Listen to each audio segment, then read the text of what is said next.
The receiving aspect is often quite overlooked in the ministry of intercession. Communion with God should surely be a two-way street. We speak of prayer as our coming to the mercy seat, but when God first spoke about this to Moses, he said nothing about it as a place where Moses would speak with him, but rather as a place where he would speak with Moses. See Exodus chapter 25, verse 22.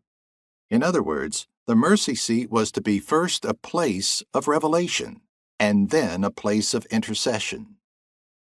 This revelation may indeed be given to the intercessor as he prays, but it will often be necessary to tune in and hear what heaven is saying that he may know how to pray. To learn how to talk to God, we must first learn how to listen to God. Let every man be quick to hear, slow to speak. See James chapter 1, verse 19, was said about our conversations with one another. But we would do well to apply it also to conversation with God. How often we rush thoughtlessly into God's presence and blurt out our requests. No human subject would behave like this in audience with his sovereign or head of state. How fitting are Solomon's words here in Ecclesiastes chapter 5, verses 1 through 2. Guard your steps when you go to the house of God.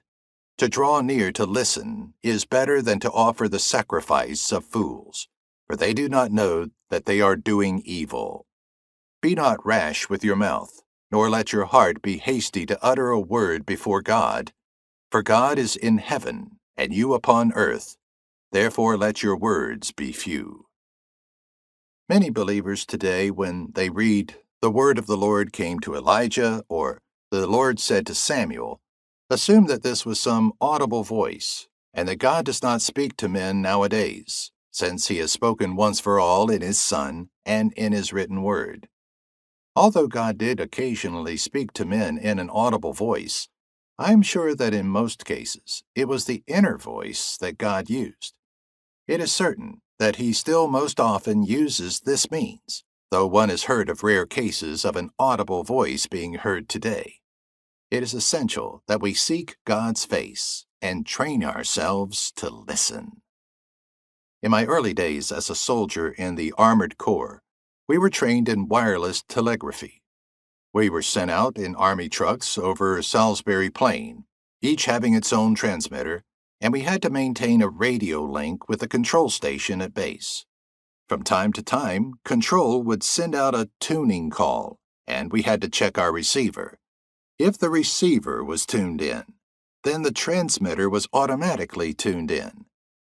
So often our spiritual receiving sets have never been tuned, and so our transmissions are way out, and Control never hears us.